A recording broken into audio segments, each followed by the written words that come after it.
Most people look at their computer case and see a box of wires and fans, but some of us see a blank canvas that needs just a little more digital soul.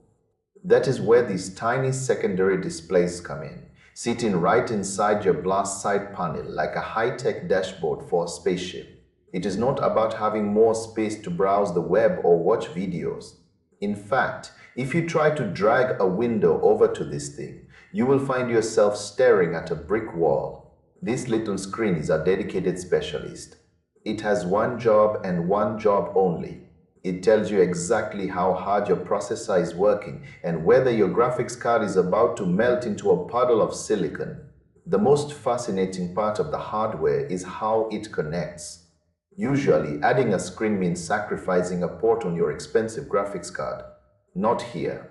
It runs entirely off a single internal or external USB connection. That means your GPU can focus all its power on hitting those high frame rates, while this little display sips just a tiny bit of power to show you the data.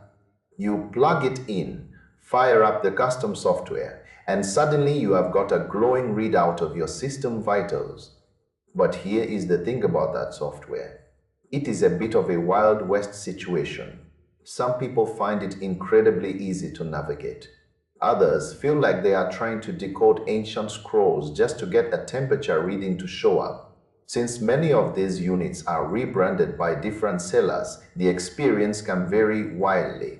You might get a polished interface, or you might get something that feels like it was coded in a basement 20 years ago. Some users have even reported that older versions of the software actually run smoother than the latest updates, which is a bizarre hurdle to clear. The hardware itself usually feels solid with an aluminum frame and an IPS panel that looks sharp from almost any angle. It is a massive step up from those cheap, washed-out screens of the past. However, you have to be honest with yourself about why you want this. This is not a productivity tool. It will not help you write a paper or edit a video. It is pure, unadulterated eye candy for the PC enthusiast. It is for the person who loves to glance over and see those dials moving in real time. It is for the builder who wants their desk to look like a mission control center. If you go into this expecting a true secondary monitor, you are going to be disappointed. You cannot watch movies on it. You cannot park your chat apps there. It is a digital ornament.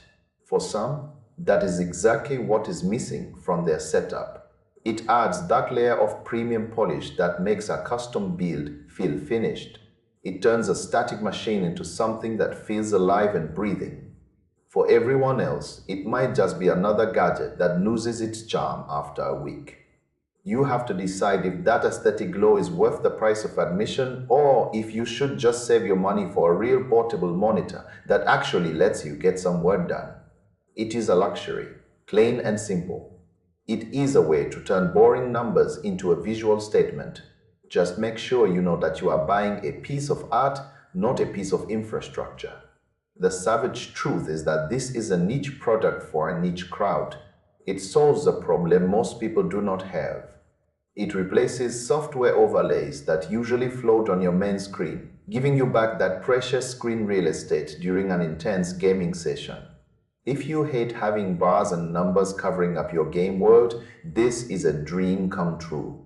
But if you are looking for a way to multitask, look elsewhere. This is for the aesthetics and the data junkies who want their PC to scream performance even when it is just sitting idle on the desk. It is a final touch, a cherry on top of a powerful build, but never a necessity for the average user.